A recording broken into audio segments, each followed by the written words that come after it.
Hello faculty, parents, and other viewers. Welcome to today's video on one-to-one laptop programs. My name is Michaela Rhodes, and I'm going to just be going through the possibility of implementing the one-to-one programs in our schools. Let's get started. What is a one-to-one laptop program? Many of you have probably heard of one-to-one laptop programs being instituted somewhere in the world. It is a very widespread program. What one-to-one laptop learning programs are is implementing laptops into the schools and from elementary school all the way up to high school, and allowing each child one laptop per student. The idea and visions of these programs are to place laptops into each individual student's hands to enhance their learning. There's many goals and reasons for why these different particular programs are implemented. Mostly it's just to allow these students to grow and to learn in a way that is familiar to them. Our students today most likely know more about technology than us teachers, parents. Even without having to sit down and show them, they just can figure it out. Most young children by the age of 2 years old can pick up a cell phone and know how to open it. So what these programs are is it's implementing these laptop programs into helping students really feel independent and in charge of their learning. These programs are allowing them to use their creativity.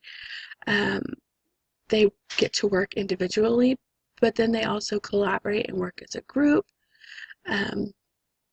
It's really just preparing these students for even a future in our world as technology continues to grow, and having them ready, having them prepared. And overall, all we want is for our students here to succeed. And so this is why we are discussing the laptop program. Now, the one-to-one programs have been very controversial.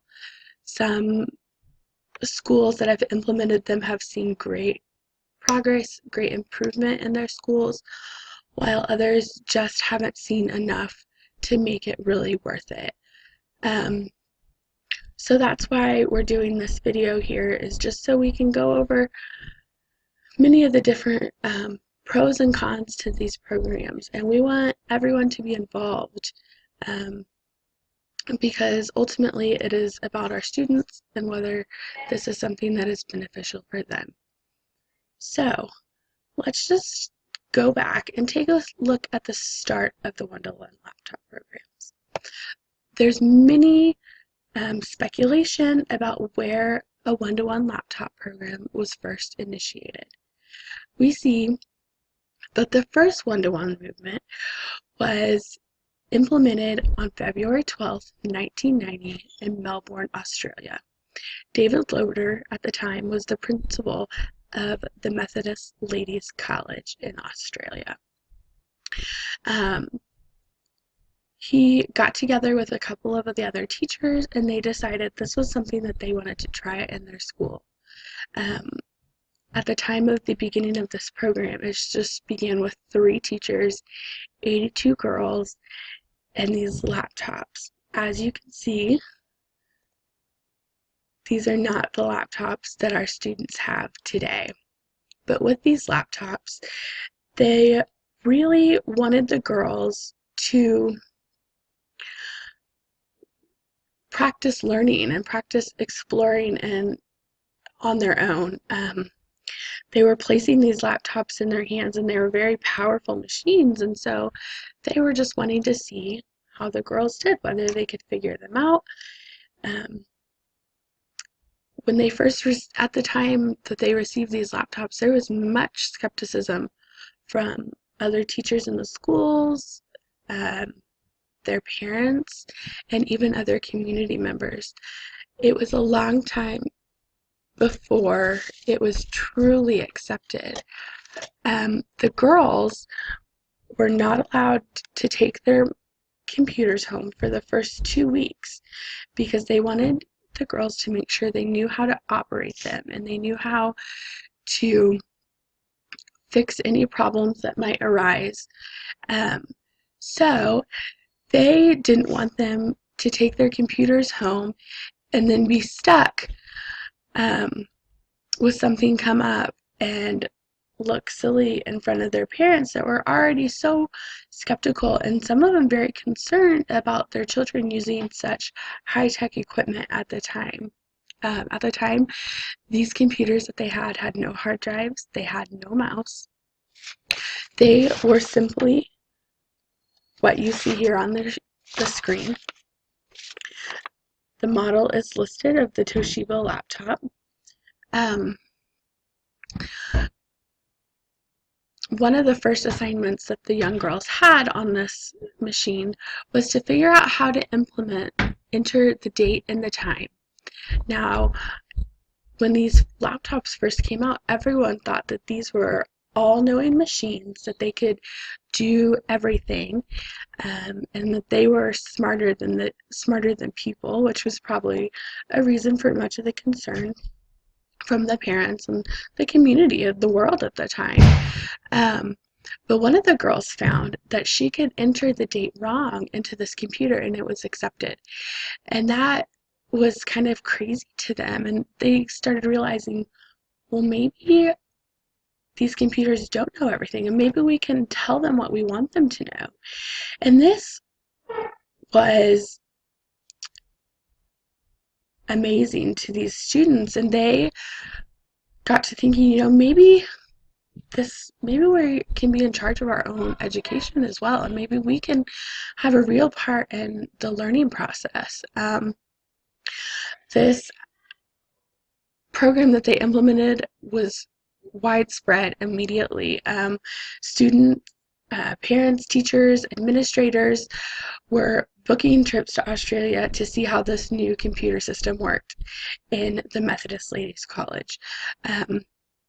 At the time, these few teachers and students had no idea what the beginning of such a great phenomenon they had really started. So let's talk about some of the things now that we need to consider if we were to implement a one-to-one. Now, one of the largest reasons that these programs are not implemented simply and straightforwardly is because of cost. They are extremely costly, and not just basic costs that we all think about, but even a lot of in-depth stuff that we don't think about as well. But first of all, you have to buy all the computers for all the students.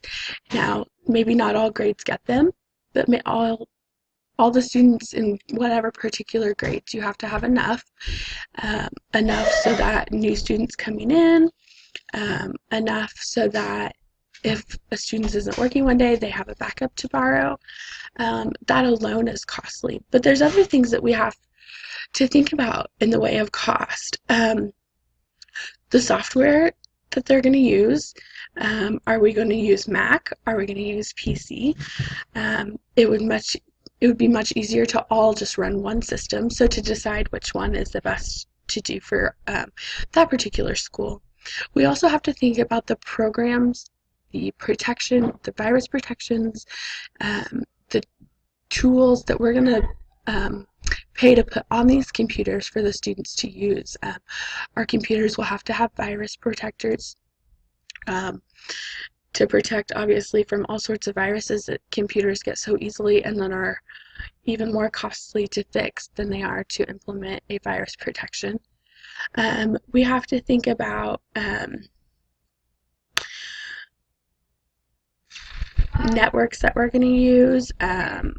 How strong are we going to make it? Are we going to make it accessible for students to use the school's network even when they're not on school property? And these are costly things as well. We also have to think about just regular bug fixes and regular computer fixes. Um, and that can be pricey and it can be expensive. A lot of things that have been read suggests that for these programs, they have on-site technical people to help fix these problems when they arise so that the students are not behind on their work because their computers that the school issued are not working correctly. So cost is a big factor that we have to think about before deciding to implement one of these programs.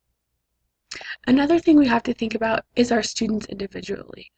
While altogether, yes, we do live in a great world of technology, some students don't learn well that way, and that's just a fact.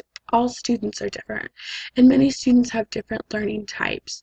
So we have to be prepared for what are we going to do if we have particular students that are really struggling using the computers. We need to find different ways to help them learn as well because we don't want them falling behind.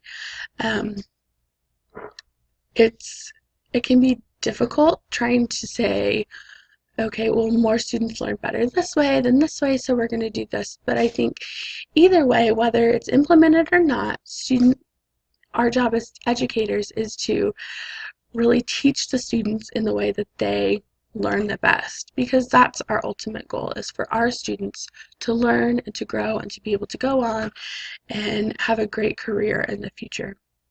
So we need to focus on our students and our learning styles, and we need to focus on what's a good backup plan if we implement the computers and they are not doing well.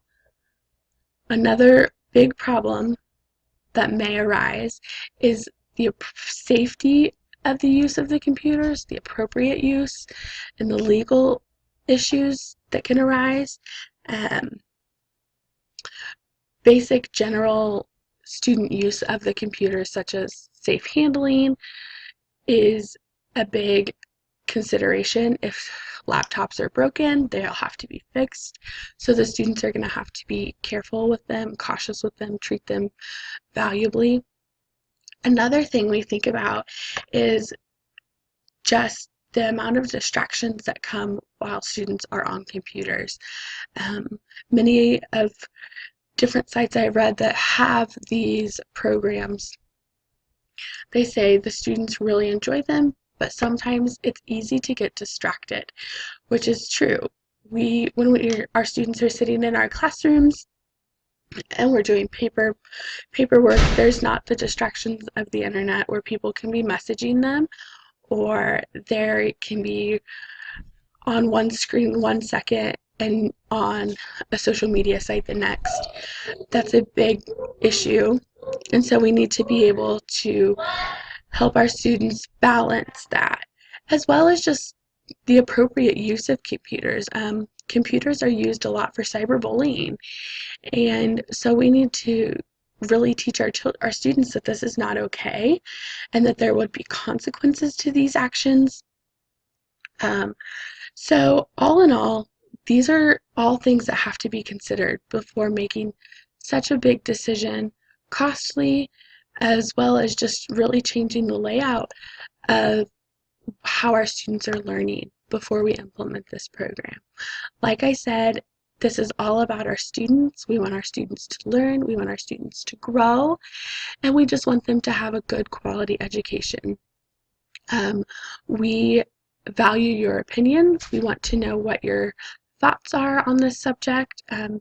As parents, this will be affecting your students, so your say and your opinion is definitely valuable to us as a school. So thank you very much for watching.